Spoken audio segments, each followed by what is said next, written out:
Introducing the Italian Grape Geek program, a new and original approach to Italian wines. IGG, as it's fondly known, is a book, a podcast, an online theory course, and an in-person tasting course. Our pocket-sized book briefly introduces 80 grapes with benchmark producers, helping you find and taste these great wines on your own. Space to make your own notes makes the book a personal record of your Italian wine journey. No time to read? We've read the whole book out loud with added insights from Italian wine ambassadors. Listen for free on Italian Wine Podcast. Obsessed with Italian wine? Take the super accessible online theory course. Get certified as an Italian grape geek. Want more? Our international IGG educators have got your in-person tasting course to cap off your full IGG immersion. Go to mamajumboshrimp.com and sign up today. There's always the intellectual curiosity in the back of my head. Like, I always want to know all the things, all the details, all the time. I want all the facts, and I want to be factually correct about everything that I'm speaking about. So that was the impetus for WSET education in the first place. Confidence, yes, but also intellectual curiosity. And if you know anything about Caribbean cultural upbringing, you also have to have all the things. So you have to have every certification. You have to have the highest level of every certification. And so there's a part of that indoctrination is the word that I would use that also propelled me. Hello, welcome to Masterclass US Wine Market with me, your host, Juliana Colangelo. This show has been designed to demystify the U.S. market for Italian wineries through interviews with experts in sales and distribution, social media, communications, and so much more. We will quiz each of our esteemed guests in every episode to solidify the lessons that we've learned from the episode. So sharpen your pencils, get out your notebooks, and join us this week to learn more about the U.S. market.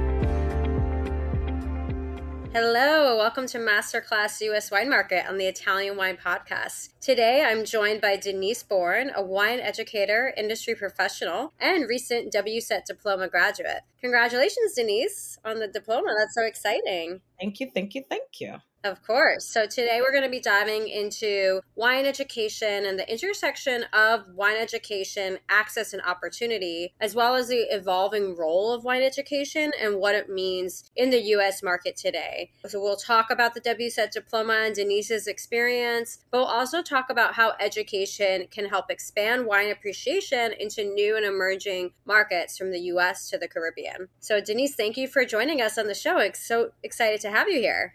Thank you for having me, Miss Juliana. Of course. For those of our listeners who might not know you already, can you start by telling us a brief bit of background and what drew you into the world of wine? All right. The brief version of my background: born in Brooklyn a few decades ago, moved to Barbados, mostly grew up and was educated in Barbados, started my wine career in Barbados, studied a lot of different things because people might ask. First degree in foreign languages, French, Spanish, and Italian, undergrad in biology, master's in management. Wow. Went into a number of different roles before I landed into wine. Did you already ask me how I landed into wine? Yeah. It sounds like a journey, but one that involves a lot of studying, which definitely lends itself to wine, right? Yeah. Well, interestingly, none of what I studied was about wine, but kind of came together to make sense for wine and my wine career. And I think myself, like many people in the industry, kind of fell into wine. I don't think that includes you, but certainly a lot of people in the industry fell into wine. And I fell in while I was completing my graduate studies and wanted something to do to, keep financing these studies. And one of my former clients from a job I got let go from was looking for a wine sales rep. And I said, sounds simple enough. Doesn't sound like it requires a whole lot of mental investment. So I can study and not worry too much about this job, but still get paid. And then I realized that, sure, it wasn't a whole lot of mental investment, but it certainly was a lot of fun. And so I started and never stopped. Amazing. So like you said, kind of fell into it through an opportunity, through an employer, and that opened, it sounds like, a world of opportunity that we're excited to dive into in this conversation today. But before we get started, for our listeners, our 3 key takeaways from today's conversation with Deniece are: number 1, the evolving role of formal wine education like WSET in building confidence and credibility for wine professionals in the US. Number two, the importance of representation and accessibility in shaping the next gen of wine educators, consumers, and wine professionals. And finally, how some emerging markets like the Caribbean, where Deniece, you started your wine background, are engaging with Italian wines in particular. So let's start with WSET and the formal wine education. And again, congratulations on the diploma. That is such a huge accomplishment. So just want to reiterate that. But Deniece, talk a little bit more about what motivated you to take on the WSET diploma and a little bit more about the experience in itself. All right. So, what I will say is that my first year in wine was about doing lots of research on the internet, because that's how I was educating myself. That and being, supported by my colleague at that time who was giving me the less formal education, tasting a lot of wine, obviously, but also educating me about what he would have learned. So that was the foundation. And then he and I started an import distribution business the following year. And so my curiosity got a little deeper. I wanted to have a better command of wine. So I did things like Wine Spectator Academy. There was a school on winespectator.com. Oh, wow. And as I was living in Barbados, I was like, this is easy. I think it was one of the easiest ways I could get some formal education in.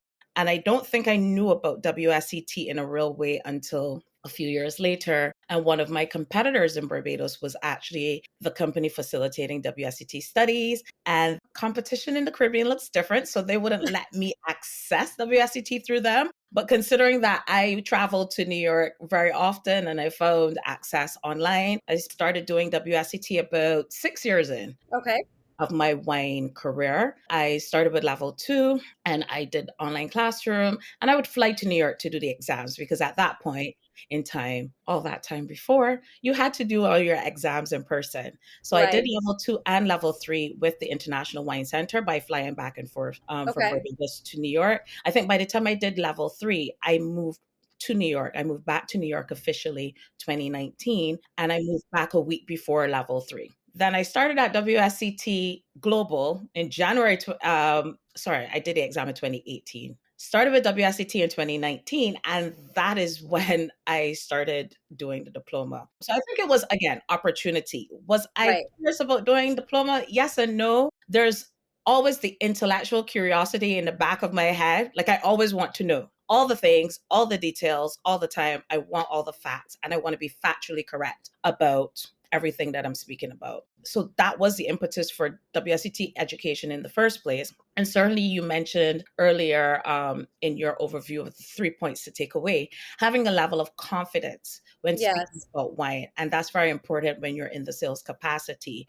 Certainly from the WSET point of view, where I was in the back end and more so in business development for the organization rather than in wine sales capacity. Confidence, yes, but also intellectual curiosity. And if you know anything about Caribbean cultural upbringing, you also have to have all the things. So you have to have every certification. You have to have the highest level of every certification. And so there's a part of that indoctrination is the word that I would use that also propelled me. But certainly working at the WSET itself made it a lot easier. I bet. Yes. And what years were you working at WSET? Like, what part of your wine career journey was that? Okay, so the previous part of the journey, my Barbados journey, was 11 years. Okay. And then, as I said, I moved back here end of 2018. So I worked for the WSET between January 2019 and August 2022. So just about 4 years. And that is really, really the reason. Well, those 3 reasons combined are the reasons why I got into diploma. And I started the diploma when it first got the textbook, because I also did not want to do all the research myself, considering how hectic the actual studying schedule is and the actual job that I had, which that's a different conversation. But yes, this is when I started the diploma. And how would you say being in the diploma program, being in the WSET program in general, changed your career trajectory in the wine industry as a whole? I guess because I was no longer consumer facing, it looked a little different. The change came with the street cred. there is an assumed or known or stated or perceived street cred you get from saying, hey, I successfully completed the WSET diploma in wine. One, Right. people hear about how rigorous the program is. That is not an understatement. Two, there is a depth of knowledge that is discussed and assessed within the what should be a 2-year, 6-unit program. So people already mentally see you in a different light. Oh, you did the diploma, like you invested the time, the energy, and you satisfied these very rigorous requirements. Right. Because now I fall into the educator role a little bit more than the sales role, it certainly adds more confidence for sure, as well as gives more Absolutely. detail. And this is so important because when you are teaching as well as communicating, which is more what you do within the sales role, it is important that you actually know what you're talking about, and you know what you're talking about with a depth of knowledge that will communicate, hey, this is what I'm speaking to you, what I'm saying to you. This is something that I've learned, I've studied, I Right. understand, and I can also break it down past the wine speak and bring it down Yep. to the layman's term. And that for me was the most important learning from the diploma program. Yeah, and that might almost be counterintuitive to say that in order to explain something in layman's terms and to simplify something, you actually need to know the background and the knowledge and all the science behind it, right? You might not, that might be a little counterintuitive to listeners or in general, but I think what you're saying really makes sense that in order to break down a very complex subject matter like wine to a consumer, to a student, having that deep knowledge of the topic allows you to kind of put those filters behind it, which is a really interesting point. And kind of leads me to the next topic I wanted to dive into you is about bringing in new consumers to the wine industry through education. So now as an educator yourself, how do you think, especially as in the wine industry, we look for ways to attract new consumers and bring new people into wine, how can we use education in a way that is accessible to bring in new consumers to wine? Sure. Very good question. You made me think about it for 20 more seconds than I wanted to. It is interesting how people perceive that because you learn something that you must now regurgitate everything to the person on the listening end. And so I find that oftentimes wine professionals, and I'm not going to point out certain roles because that would not be fair, but wine professionals in general feel the need to regurgitate information and rabbit hole into facts about how Right. many hectoliters per liter or per hectare you're supposed to harvest, or what are the official regulations for producing a wine and listing all of them, or speaking about soil types. And yes, this is very important information. Simultaneously, read the room and Mm-hmm. deliver the level of information to the receiver that they actually need. Right.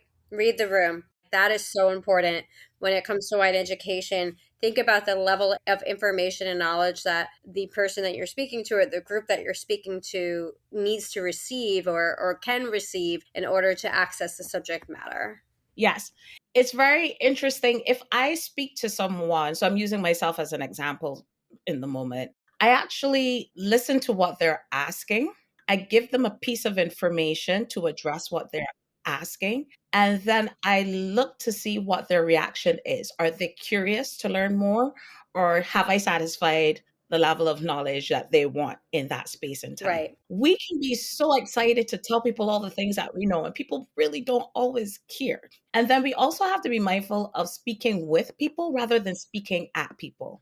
And Yeah. oftentimes, when professionals can speak at people, the whole point of learning, especially for persons like myself, is to know enough information that we can then share. And sharing is, again, relative to what do you, the receiver, want to know. So whether I am speaking to fellow wine professionals or with students, however they show at whatever age or whatever level of learning, I'm always mindful to speak with them to either engage further curiosity or to satisfy the curiosity that they've had, and to do so in a way that makes them feel comfortable. And I think the wine industry historically, and maybe to a degree still presently, doesn't do a good enough job with communicating with people so that they feel Right. welcomed and engaged. Yeah, that's a really good point. Like communicating with rather than at. When it comes to wine, like what are some ways you show that? Like what are some ways you exhibit communicating with as opposed to communicating at? Like just even in practice. I'm curious. So one of the things that I do, which is ridiculous sometimes, is I try to find a real life analogy or a real life circumstance that communicates what I'm trying to deliver to, let's say, students. What does that mean? For example, when I teach WSET level one award in wines, which is one of my favorite courses to teach because it's so fun. And especially Mm, when I'm teaching those younger or newer to wine right. students, we have to discuss what alcoholic fermentation is. And so, yes, Mm-hmm. I can outline the equation, which theoretically is it's when yeast consume the sugars in the grape juice and convert it into alcohol. And yes, they're byproducts of carbon dioxide and heat. And so then I use the analogy of, hey, we're human beings. And just like the yeast, we have to eat. So we eat our food and then we digest and absorb our nutrients. And then there are a bunch of things in the food that our bodies do not need. And what do? We expel them.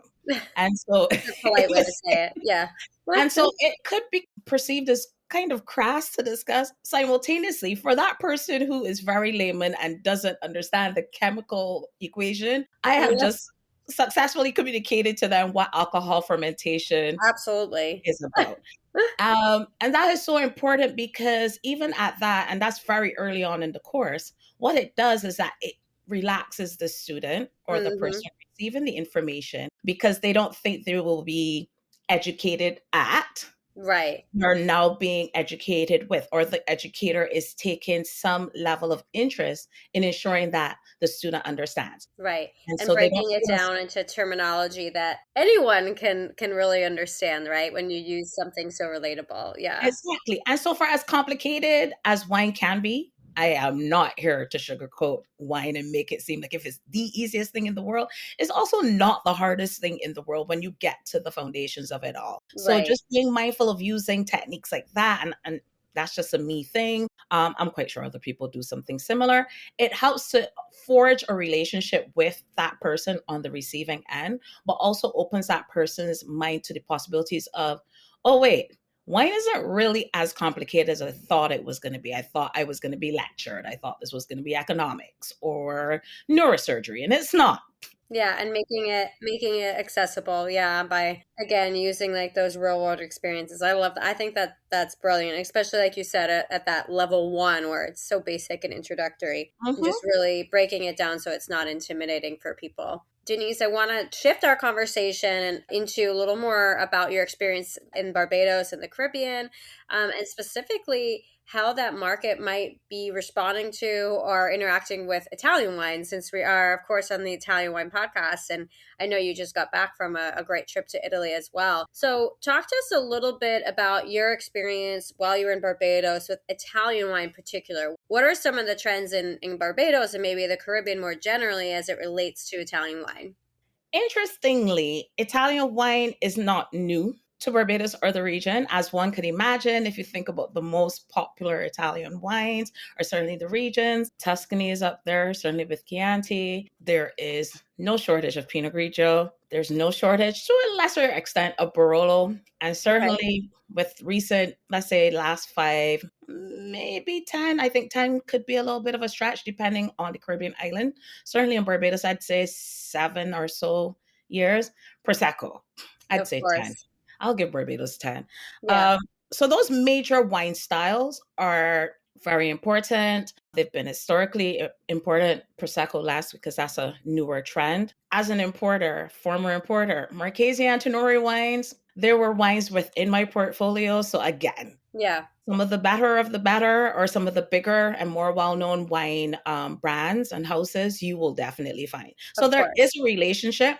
I think what is very surprising, or what can be surprising for many, is that red wines have a bit more cred or a bit Interesting. more clout than white. Okay. One, it is a perception, and I've had this conversation with Italian wine producers over, especially over the last 7 years that I've been back here. If you are going to be a serious wine drinker, then you drink red wine. That's the perception in the Caribbean. It's still there. I think it's less there now. I think with social media, certainly people are more aware of all the wine styles that are available, or more of the wine styles that are available. I think people have more traveling experiences, and especially locals, they are navigating the world a little differently and they are trying new things. Right. they're still drinking a lot of red wine. That's not changing. But with climate change, and yes, people would say, who's drinking red wine in the Caribbean? I did. I drank so much red wine in the Caribbean when I lived there. Less so now because my vintage is racking up and I don't recover the same way. Yep. So you're finding that people are moving into lighter styles of wine and certainly whites and Okay. our rosés. The rosé trend doesn't miss anywhere, as well as the bubbles. So Right. that has worked for Italy or Italian wines current day. I think there, I know, not I think, there's still so much opportunity for Italian wines to form a major part of the Caribbean experience. Sometimes people don't think about the millions of tourists that visit the Caribbean. Yes, they are by and large. Especially this time of year, we're both sitting in New York and it's freezing.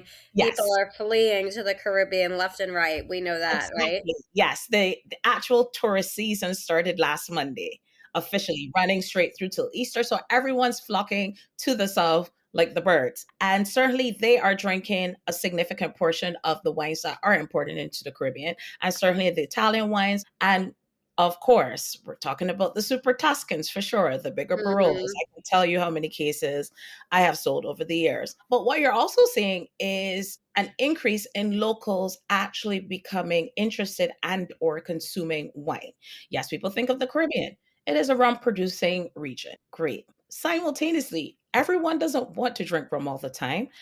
People do like diversity in their drinking choices. And I think because globally the world is becoming more and more wine savvy, certainly we're talking about more cultural experiences, more food and wine experiences. You are seeing people drink more and looking to try more. This Right. is a ripe time for Italian wines and Italian wine producers to explore regions like the Caribbean, like Barbados. And yes, I've spoken about the major styles that are of greater importance or have been Mm. recognized more recently. There are so many regions across Italy, I don't have to tell you. And there's still so much more that the Caribbean can experience. Right. It will take time and experience and some knowledge. I do have firsthand knowledge as to what the educational experience has been across the Caribbean, certainly within the last 7 years, because within my WSET role, the Caribbean was a part of my territorial Okay. responsibility. And so I firsthand know, and hopefully I've helped to expand what those educational access points look like within the Caribbean. Simultaneously, there's so much more that can be done. And I try almost on a daily basis within my consulting hat to educate importers and distributors across the Caribbean as to what is available. You Okay. mentioned my recent trip to Abruzzo for Abruzzo Wine Academy. That was a beautiful experience to kind of dive deeper into Abruzzo past what I learned in the textbook. And now I look forward to sharing even more information about Abruzzese wines to people within the Caribbean. So yeah, so much opportunity, and I look forward to whatever role I can play in seeing more Italian wines across the Caribbean diaspora. And do you see that most wine being sold in the Caribbean is being through the resorts or other markets? Like, how would you say the wine and, wine in general is being consumed in the Caribbean?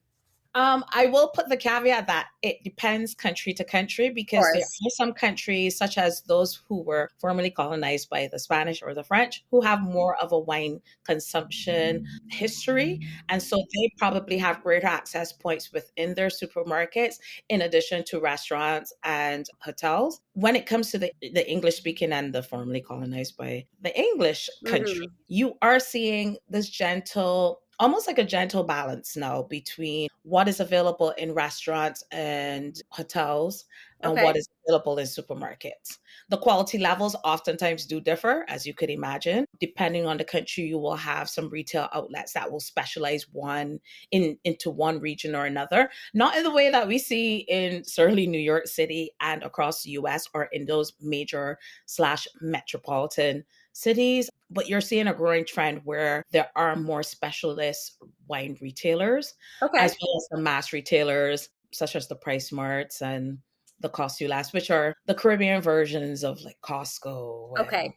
You're seeing grocery stores too have more of a selection and more of an offering as it relates to wine. And then I think what you mentioned too about the education, which you've played a pivotal role in the Caribbean too, is I'd imagine for the trade, first and foremost, would be really key to expanding, for example, the sales of Italian wine in the Caribbean. I mean, you have to start with the people that are bringing the wine in. So getting more access to education. So can you talk a little more specifically about what role you played in expanding access to education in the Caribbean and what wine education looks like there right now? Well, it's still relatively small, especially by comparison to major area like the US or the New York City metropolitan area. Of course. What I was able to do was to provide support to those existing schools, but as well as to provide support to a couple new entities that were seeking to become WSET approved program providers, or what Okay. the general public knows as WSET schools. With that increased information, as well as increasing the amount of information that was being disseminated to the different agencies and associations that played a role in education and to a greater extent, tourism. So the tourism associations, the tourism industry support systems, etc. Those were organizations that I developed relationships with, attended a few events that Okay. supported tourism and or education, as well as in-house visits or in-country visits to get a better gauge of what the individual countries and their markets look like. Okay. Um, Doing those visits not only increase awareness, but more so increase the school's support system or feeling of having support from a bigger entity. Certainly with Barbados, I am still seen as, in addition to the wine lady, because I still have the wine lady moniker in Barbados, Yeah. as well as the WSET lady, even though I've left WSET about 3 years and change ago. It takes time to change, right? We It know really does. I don't think I'll ever have another name other than those two, to be fair. that. And so, even having that level of awareness, there is a statement that when people see that there is someone who looks like them and who exists like them and navigates the world in a certain way with similar credentials, it is encouragement. So, having the conversations with the schools, understanding what the support systems are like, having the support systems actually provide greater support to the schools and or to their communities and their markets